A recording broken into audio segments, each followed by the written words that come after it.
Are you a brand new real estate investor and you're still struggling to get your first deal because you simply don't have the money to fund your real estate deal? Or are you a wholesaler and you've collected some assignment fees? And there's some deals you want to stay in, but you can't stay in the deals because you can't fund them. Or are you a seasoned real estate investor and you just want more funding at super cheap interest rates? Well, if you answered yes to any of those questions, don't go anywhere because I'm getting ready to plug you into the money.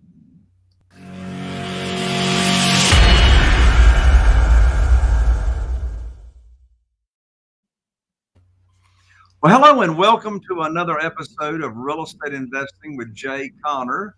I'm Jay Conner, your host, also known as the Private Money Authority. And here on the show, if you're brand new, we most of the time and a lot of the times talk about private money and funding for your real estate deals.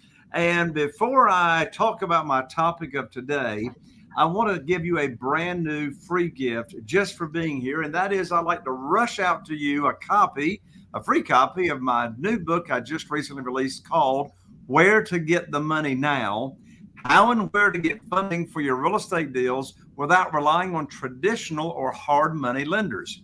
You see, back in 2009, I learned all about private money. From 2003 to 2009, I was relying on local banks and mortgage companies, traditional lenders, hard money lenders, to fund my real estate deals. Well, I had a rude awakening in January 2009. Actually, it was a big blessing in disguise.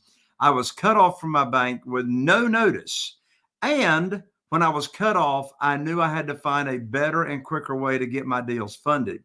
I learned about private money. I was able to raise over $2 million in private money and funding. And since that time, I've never missed out on a deal for not having the funding. So the reason I wrote this book is because I know getting money for real estate deals is one of the biggest obstacles that holds real estate investors back. Therefore, I've written the book. I want to give you a free copy.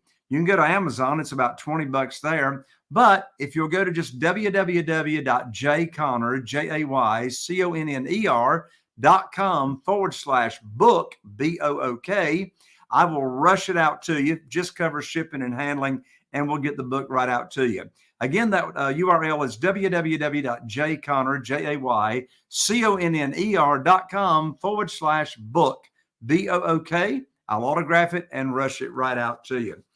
Well, on today's show, I just wanted to spend Sorry, I hate to interrupt live TV and everything else, but our guest he just couldn't find the email with the link. So he's got the email and he may be joining us in a few minutes. So I just thought I would warn you. Okay, well, that's fine. So what would you like for me to do? Let's just talk about one of the aspects of your business that we rarely talk about, and that is the renting side. Because oftentimes people teach you buy a house, you rehab it, you rent it, you refinance it, and then you repeat. And that's not exactly the way you've created your successful business. Yeah, so one of my exit strategies is selling on what we call rent to own or having a rent to own program. And my rent to own program, and this is, of course, an exit strategy for single family houses. The way I do the rent to own program really is different from the way most real estate investors do it. One big difference is, first of all, most real estate investors do not intend to actually have the rent to own buyer get a mortgage and cash them out and sell. They just want to collect a large non-refundable lease option deposit or option fee. And the person is left, the rent to own buyer is left to their own devices and their own means to getting ready for a mortgage. And I don't do it that way. I have decided since long ago, if someone decides they actually want to own a home and they engage in our rent to own program, I'm actually going to help them get a mortgage. I actually require them to enter into the credit repair program. And 80% or so of our rent to own buyers actually end up getting a mortgage. Whereas if you just leave them to their own devices and their own means, less than 5% of them will ever get ready for a mortgage. And so I have friends and business colleagues ask me, say, Jay, why do you do that? That's what you call killing the golden goose. The reason I do it is for two reasons. First of all, I think it's just the right thing and ethical thing to do. Secondly, my wife, Carol Joy, and I live here in a small town, small population. And do you think what goes around comes around? Plus, since we help so many people actually get ready for a mortgage by helping them with their credit repair, they're able to live in the home while we're helping them get ready. We get a lot of referrals. Now, secondly, the way my rent to own program works is rent is rent. I do not have any of the monthly rental payment go towards the purchase price. However, the lease option deposit or the option fee, that's actually the legal term, 100% of that option fee that they pay before they move into the house will go towards their purchase price when they get ready for a mortgage, 100% of it. However, the option fee, the lease option deposit, one of the same thing, is non-refundable. So if they do not follow the credit repair program, or they decide to move out for whatever reason, or they get a divorce or whatever, if they leave the property and they do not cash out, then in that case, their option fee is non-refundable. I retain that and then I resell the house. Another thing that's different is, it's very common it's commonplace when someone is late and they pay after the 5th of the month on their rent. There's a late fee here in North Carolina. The maximum late fee that you can charge is 5%. One thing I do different is if my rent to own, we also call them a tenant buyer. A tenant buyer and rent to own buyer is one and the same thing. If they pay prior to the 25th of the preceding month, I will give them a 5% discount. So let's say their monthly rent is $1,000 a month. If they pay on the 25th or earlier in the preceding month, they will only pay $950 for that month. Now, I do that for two reasons. First of all, money today is better than money tomorrow, in my thinking. And secondly, since I'm helping them get ready for a mortgage and actually get a traditional bank loan, then since most mortgage companies these days want to look at the last 12 months bank statements of a borrower, when the lender sees that they're actually paying early through proof of their bank statements, then that's going to help them get an approval and actually help them get a better interest rate. Another thing that I do different on my rent to own program is that during the first 30 days that a rent to own buyer moves in, I am responsible for all the repairs. I want everything to be working as it's intended, all the major components of the home to be working as they're intended. No leaks, the HVAC is working, air conditioner's working, hot water heater's working, the appliances are working, etc. After 30 days, and all this is in the documentation and the agreements, after 30 days, the tenant buyer or rent-to-own buyer is responsible for 100% of the repairs. You see, we don't have a traditional relationship. We don't have a landlord-tenant relationship with our rent-to-own buyers. These rent-to-own buyers or tenant buyers actually view themselves as a homeowner. In fact, all closings take place at our real estate attorney's office. And when we sit down with the tenant buyer, we tell them, quote unquote, for all practical purposes, this home is yours. You're responsible for all the repairs and the maintenance. The only difference is we just have not transferred the title or ownership to you into your name, and we'll be doing that when we help you and when you are ready for a mortgage. So again, we don't have this landlord traditional tenant relationship that you would with a landlord and a tenant, because you see, ordinarily the landlord is going to be responsible for all repairs and maintenance, but in this rent to own program, the tenant buyer is responsible. Now, another thing that's important about our tenant or our rent to own selling program is typically we are going to set the price at 5 to 10% above what the home would appraise for on the day that the tenant buyer moves in, 5 to 10% above what it would appraise for today. The reason for that is for two reasons. First of all, we have appreciation going on, particularly in this crazy market. So why in the world would I shoot myself in the foot, give an option to the tenant buyer to buy a house or a home at a predetermined price and give them a year to take advantage of that price? I mean, just in the past year, we've had prices going up as much as 20%. Well, if I give them an option to buy the home within a year at today's price, I just lost out on profit and value. Secondly, the reason we set the price at 5 to 10% above what it would appraise for today is because price is not the primary motivating factor that a tenant buyer has. Their primary motivating factors are the following. First of all, do they like the location of where the home is located? Do they like the home itself? Is it large enough for their family? And can they afford the non-refundable lease option deposit that you will accept? In my case, I'm typically not going to accept anything less than 5% of the agreed upon purchase price. And can they afford the monthly payment? The actual price of the home is not their primary their motivation. It's like, what is the mortgage payment going to be when they're ready for a mortgage? And then finally, another part of our rent-to-own program is typically we're going to give the rent-to-own buyer 1 year, 12 months to get ready for the mortgage while they are living in the home. Now, if they have not gotten ready for a mortgage within those 12 months, then at the end of those 12 months, if they have kept up their end of the bargain, if they have made payments on time, and they have done the necessary things that we require them to do to get ready for a mortgage in the credit repair program, I will extend their option and extend their tenancy in the home. However, if they've not made payments on time, if they've been a hassle to collect from, if they've not kept up their end of the bargain on the credit repair, then they will need to move out, and then we'll resell the home to another person. However, the majority of the time, the people do stay in and they get ready for a mortgage. And here's the deal. You're able to help so many people own a home and enjoy the American dream, whereas no other way they had to actually own a home.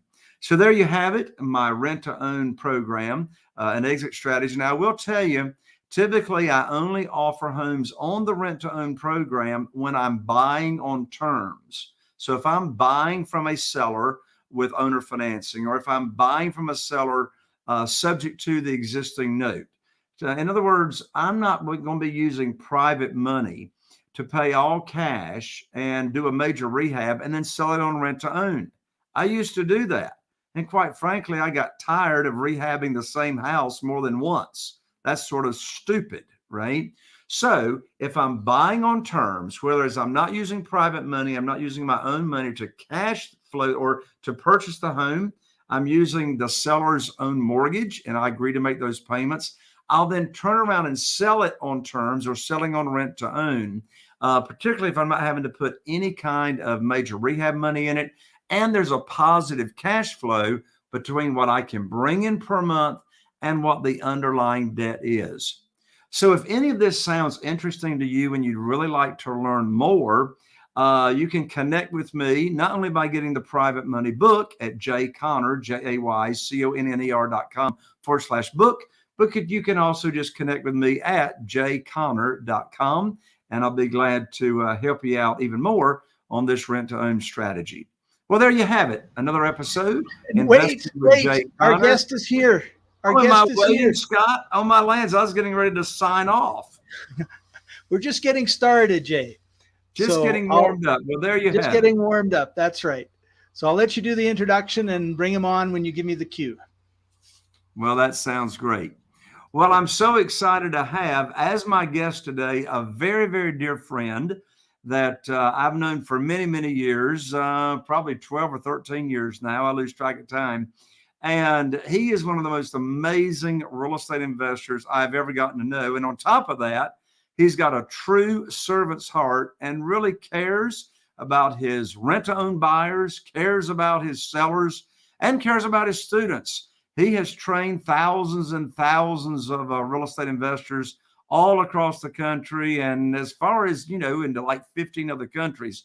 But I'll tell you, he comes from very humble beginnings. He started, in fact, he bought his first house over 40 years ago. And since that time, I don't know, hundreds of thousands of houses. He's an ultra successful real estate investor. He's a very, very famous and sought after speaker. He's a best-selling author. He's an educator, and he has actually educated thousands of people, real estate investors, on how to create wealth with real estate. And even beyond that, he's just, as I said, he's got a servant's heart. He's been volunteering in positions all of his life. He's been president of the Georgia Real Estate Investors Association. And he won't tell you this, but I will. My friend and guest today is actually the founding president of the National Real Estate Investors Association. So, as I said, I'm just so excited to have my friend come on today and talk about his journey. Welcome to the show, my good friend, Lou Brown. Hello, Lou. Welcome to the show. Yeah, baby. Man, thank you so much, Jay. You know, you are looking fantastic. I'm breathing through a little bit of final COVID here. So we had a little challenge there, but everything is fantastic. And, you know, we're smoking and rolling. This is such a great market that we're in. And I just appreciate the opportunity to say hi and see my good friend, Jay Connor. Yeah, baby. Glad to have you on, Lou. Yeah, I appreciate you telling me a second ago that I was looking fantastic. You know, there's 3 stages of life, right, Lou? There's youth, there's middle age, and there's you're looking fantastic. So, yeah. I appreciate that, Lou. Yeah, Scott told me that you'd had a bout there with COVID, but I'm glad you've turned the corner and getting better every day, right? Yeah, baby. That's the plan. Excellent. Excellent. Well, you know, for the benefit of those that Lou Brown is new to, let's go back to your humble beginnings and let's hear the story as to how in the world you got into real estate way back when. Man, Jay, you know, it's an interesting thing. My mother came over to this country as an immigrant. She came over on the Queen Mary. She had met her American trooper husband. Everything was going to be fantastic. She got here and she found out he was an alcoholic and an abuser. So she had to get rid of him. And then I make the joke, then she met my father, her second mistake.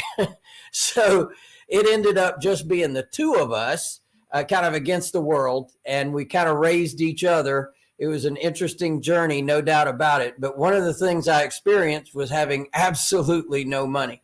And I knew what it was like to be on the other side of the door when the rent man came and, you know, knocking on the door and mom says, shh, don't answer the door. Don't answer the door. I'll have the money on Friday. I don't want to face him.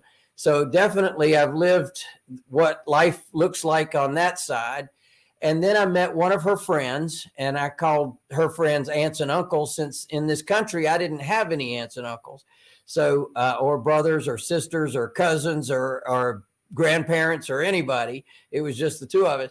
And what was interesting about that is that Aunt May, when I was 8 years old, Jay, she tells me that she had bought the duplex that she lives in. Now, and that was kind of fascinating to hear that. And she told me that the people on the other side were paying enough money in rent to cover the mortgage. And that said to me, my little 8-year-old brain, that they were living for free. So here we were hiding out from the rent man, and here she was living for free. And that's when I realized there's parallel universes. And I said, man, when I discovered that that was a possibility, I started paying attention to her. Well, then she bought the one next door, and then she bought the one next door, and she bought the one next door. Pretty soon she had 5 duplexes.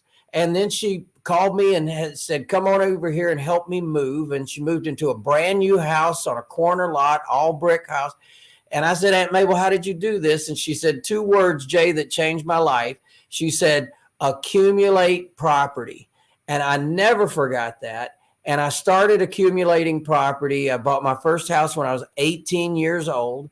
And I was able to do that by taking over the existing financing on the property, like you were talking about earlier, you know, subject to, well, back in the day, you could do NENQ. You could do non-escalating, non-qualifying loans. And so for $45, my first house, I was able to take over somebody else's financing. Well, Jay, I got the bug. I absolutely got the bug. And I said, all right, yeah, baby, this sounds like a plan. And to this day now, 40 years later, I've never been to the bank. I've never qualified for a loan. on a single family or small multifamily property. And so, it just goes to show that there's different ways to do things. And I know you teach amazing information about private money, which is one of the ways that we buy properties as well. And so it's just a fun thing when you can zero in on the financial aspect of how you're acquiring the property. And that's how I was able to buy my first property.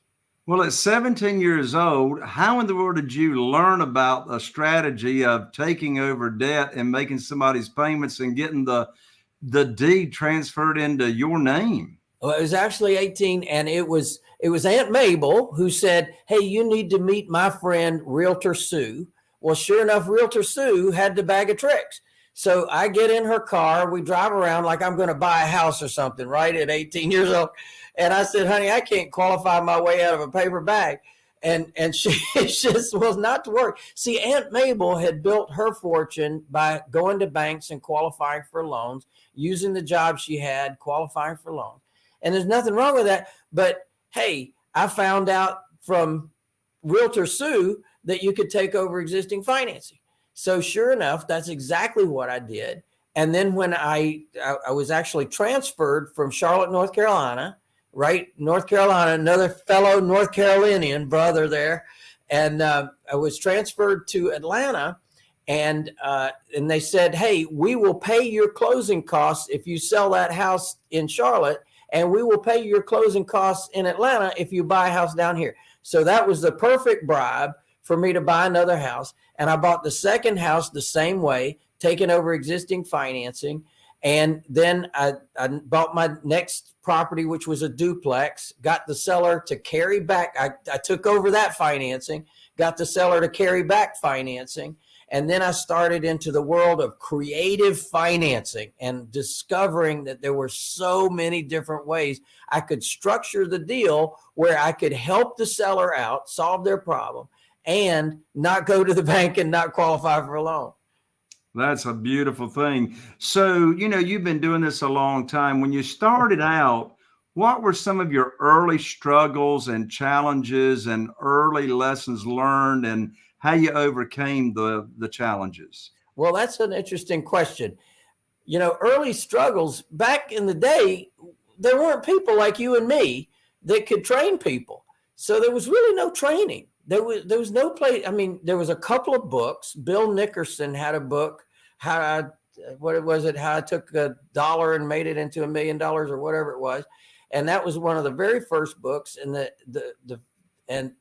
first book I read, though, was Mark Harrelson's book, How to Wake Up the Financial Genius Inside You. And that mesmerized me. That book just captured my imagination. And I said, I'm going to do this thing. I just made a decision. I'm going to do this thing. And that was the only training I had. It's just there wasn't anything else. And so I just struggled. I remember that the first duplex I bought, it was the cash flow was $6.67 a month. And he said, "My God, why in the hell did you buy that?" Well, the reason I did was because back then, Ronald Reagan had just come into office. Now, remember, when I got started in this business, Jay, interest rates were 21% in this country. It's hard to believe that interest rates in this country were 21%, but they were. So when I got started in this business, that's exactly what I did. I said, okay, the only way I can buy this property is to take over the existing financing and get the seller to carry back financing. Well, they were very flexible back then because that's the only way they could sell anything, right? 21% interest is nobody was buying. So the economy was a disaster. And Ronald Reagan came in and he says, "I know how to get this thing going." He says, we're going to incentivize people. We're going to bribe people to be in real estate. And so sure enough, you could write off a property over 15 years. So sure enough, I bought that duplex, just had $6.67 cash flow, but it had a great write-off. So it was really able to help me in my other world, because at that time I was working for somebody else and I was making money. And so as a result, I was able to have huge tax benefits, and it really made sense to buy that property. So that was, but there was nobody to teach any skills in terms of landlording. Man, have I become a skilled landlord, because I'm now over 1,000 Section 8 contracts. So I'm a veteran of that program, but I haven't done Section 8 in years, because I found out exactly what you were talking about, rent to own and owner finance. And I love what we do to help people end up with home ownership. So that's really my direction now, having evolved from being a landlord. I don't like landlording at all. We don't even offer rentals anymore. We just offer rent to own, owner financing, or cash sale. That's pretty much our program. Right. So you started answering the question there. How would you describe your business model? Your business is really different from most other real estate investors. Well, that's a great question, Jay. You know, our way of being really is that I discovered that there's some pitfalls in this business. Obviously, real estate is cyclical. There's some risk involved in being in this business, because if you hit this at the wrong stride, or you're in the wrong market and in the wrong part of the country, for example, then you can get stuck with a property. And it's like musical chairs. You never know when they're going to cut off the music and you're the one left standing. And it's happened to so many people. I'm going into my 5th real estate cycle, Jay. So I've been there and done that. I have seen what these economies do. I've seen that you don't get real warning. It just all of a sudden happens, and they do it on purpose. They absolutely do it to disrupt the marketplace. And so what I discovered is, if I went ahead and found my buyers first, and that's what we do, we actually market to find our buyers and our renters before we buy the real estate. So we've got an inventory of buyers. And then as the real estate comes along, I've actually got a customer I can put into that property. I already know how much down payment they've got. I know how much they can afford on a monthly basis. I know what their credit looks like. So we've got them all teed up. We put them into a membership, and we call it the path to home ownership. So they're in a membership. They understand what they're doing. They're excited about it. They want to play the game. And so we're helping them to play that game. And we give them a holding tank, so to speak, a place to be. We help them build their credit. We help them build their down payment while they're in the membership. And then we find a house for them. So we're in a very protected, safe zone to be able to buy real estate, because we already know who our customer is and how much money they've got to work with. It sounds like your system and way of doing business is the real estate investor doing it your way doesn't have to worry about being stuck with a house they can't sell. Exactly right. Exactly right. So, and you know, here's another cool thing, Jay, and I know you love renovations, and my God, I've done hundreds of renovations, but it's not my favorite thing, because I discovered that my customers would actually do some or all of the repairs to the home. And I really like that program. I like that program a lot. And so they get to, you know, have you ever had, you fixed it up beautiful, you painted it beautiful, and somebody comes in and says, who chose these colors? Or who chose this flooring and all this stuff? And you're going, for goodness sake. And so I said, you know, what if we just did it a whole different way? They get to choose their colors. They get to choose their flooring. They get to choose anything they want. And in fact, they can go buy it and do it themselves if they want to. But we don't make that a requirement to the program. We just give them an opportunity to have that. And we tell them in advance, look, we haven't fixed up this house yet. Are you prepared for that? Because if you're not prepared for that, I don't want to show you this house until it's fixed up. And a lot of people say, sure, I'm okay with that. And so they come in, and we give them credit towards their down payment for doing some or all of the repairs. And they love it. They just love it. And we've had some spectacular work done. I mean, much nicer than I would have done. And they, because it's their home, right? So they're picking out their stuff. So you and I are at the sale table at Home Depot, and you know, finding the ceiling fans and the faucets, and they're getting $150 faucets and the $150 ceiling fans, and they're doing the really nice stuff in the home, and I'm just loving it. So I get them to take before and after pictures, and we do a whole celebration with them. I give them a big toolbox and all kinds of cool stuff. And it's all part of our program, the Path to Home Ownership. Well, Lou, I finally woke up and smelled the roses myself a few years ago. I finally decided that whenever I buy a house, what you and I call on terms, by taking over the debt or buying it with seller financing, and then I'm going to sell it on terms, sell it on the rent to own program. If it's got purple walls, orange walls, brown walls, it don't matter. We tell them, say, look, you're going to pick out your own colors anyway. Why should I paint it when you're going to change it? Exactly. You got it. And they love it too. They love the opportunity to customize it. And I call it customize. You can customize this to your taste. That's right. Well, now, Lou, you're a expert and a specialist when it comes to creative financing and also building wealth for the long term. That is for real estate investors. And I've heard you talk in the past time and again about how a real estate investor can actually structure a quote unquote building wealth program or retirement program to where they can actually have income for the next 30 or 40 years. How in the world does that work? Oh, yeah. Well, it's one more step from rent to own. So in the rent to own world, you're giving them, now what we do is we give them up to 3 years to buy. So we give them a fixed price for the first year. Then after the first year, the price begins to appreciate. But at any time in that 3-year span, they can exercise their option to buy and move up to our in-house financing program. So our in-house financing program requires that they pay us at least 10% of the purchase price of the home. And so that brings in more cash to the company. And now you've got a customer who's with you, and we offer them 40-year financing, and they love it. And we roll the points into the loan, and they don't have a problem with that.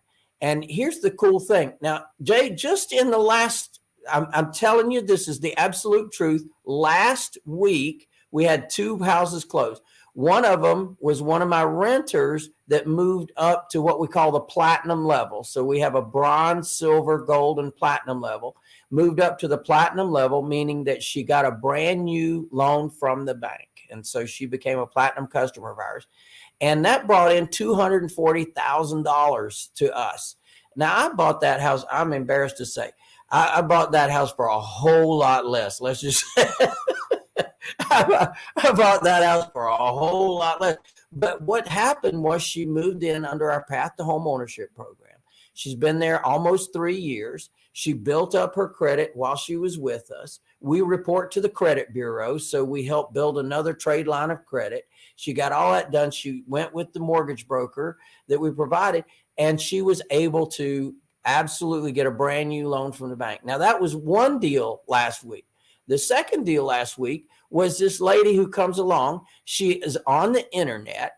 She has a beautiful business. She's been in business for like 9 years. She's got an internet store, and she sells all kinds of stuff. She also does Uber Eats and DoorDash, and she's just an entrepreneur. I love these people. I just love these people.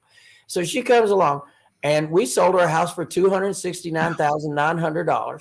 So that means she got 26. She came in. She had the money, man. She came in $26,900 plus her proration. She gave us $30,000 at closing, and she's got a 40-year loan with us, and we were able to sell it to her in her company name. So we're helping her build her company credit as well. And that's just an example. 2 deals in the last week, and this is all based on offering something that the marketplace needs, because there's a lot of people out there that cannot qualify for a traditional loan at the bank, but they can qualify at the bank of you, right? So they can qualify at the bank of you as long as you got to check them out. You got to make sure that they have dependable, predictable monthly income. You got to make sure that it's reliable income. And then as a result of your checking them out, you find out that they're good people. Man, I can do these all day and twice on Sunday. There you go. So how do you find these buyers that need, your special type of financing?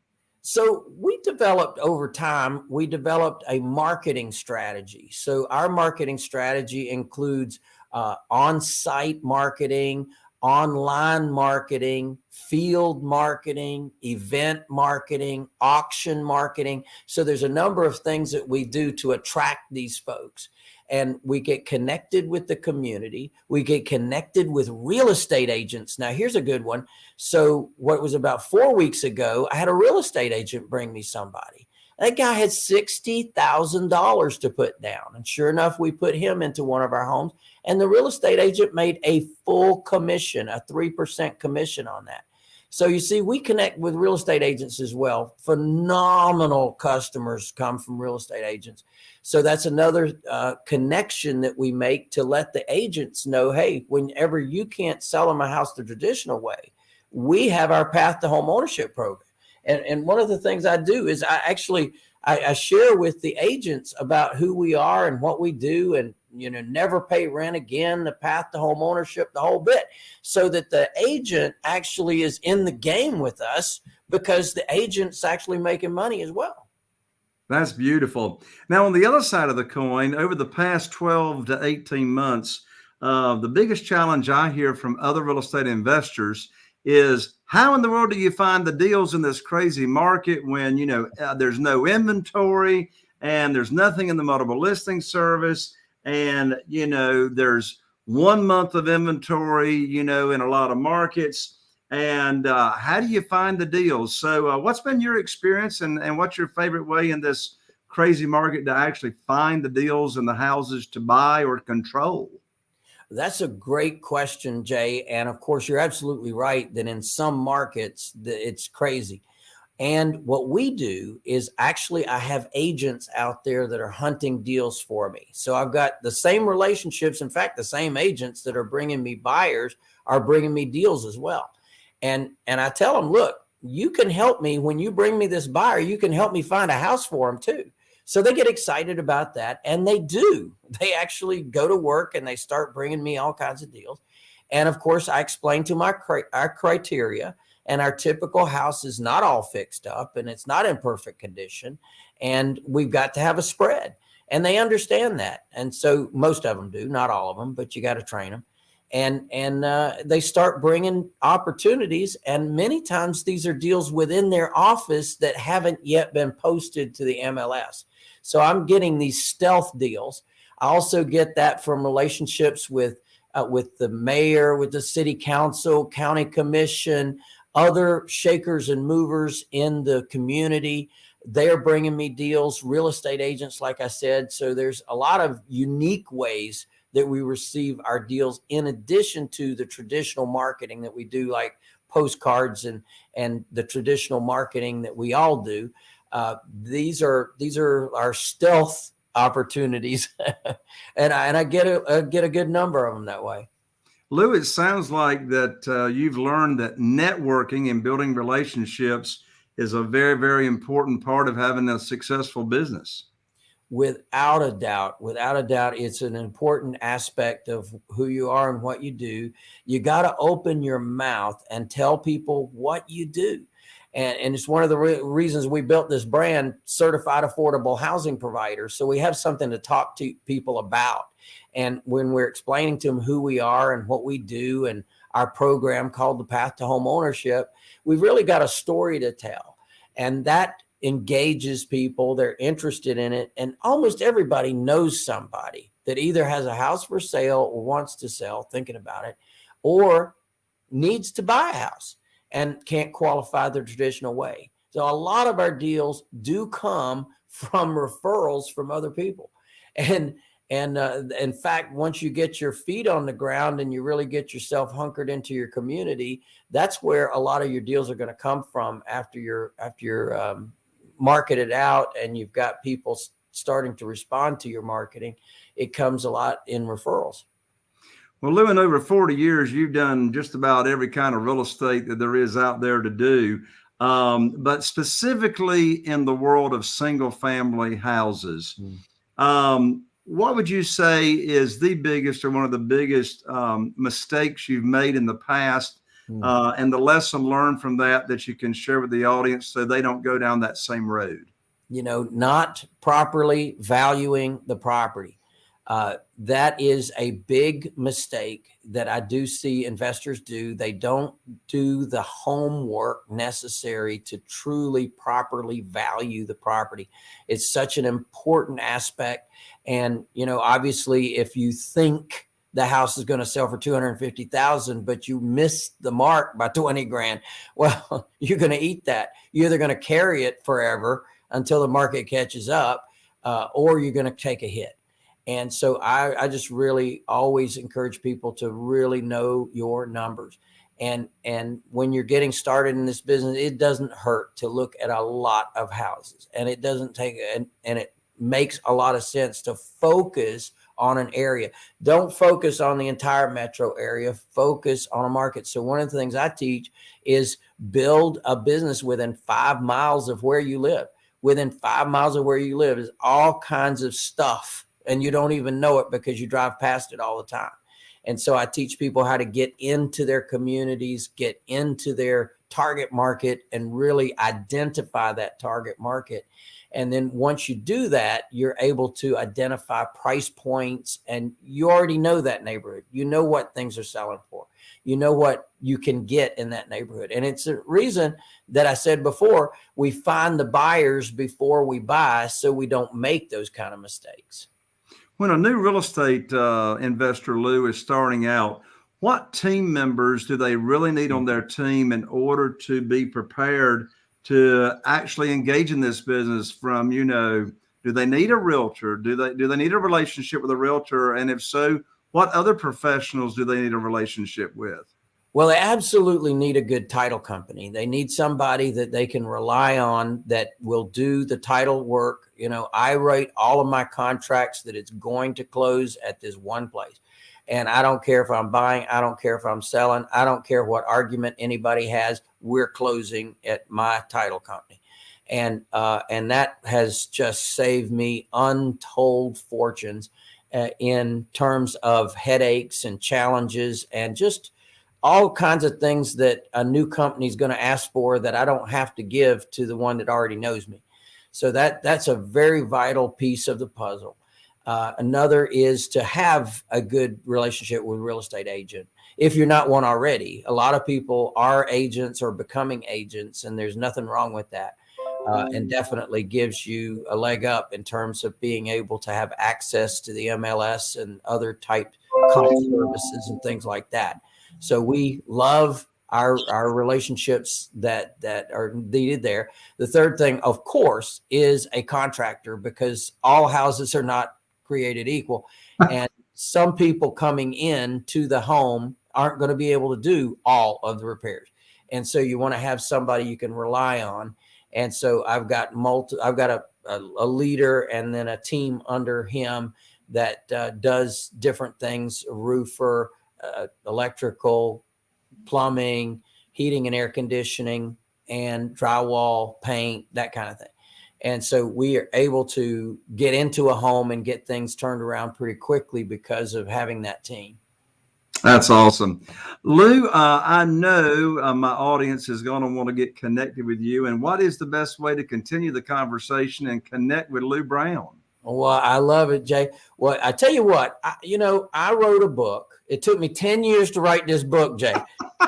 I can relate to the pain. I wrote a book called Buy, Hold, Sell.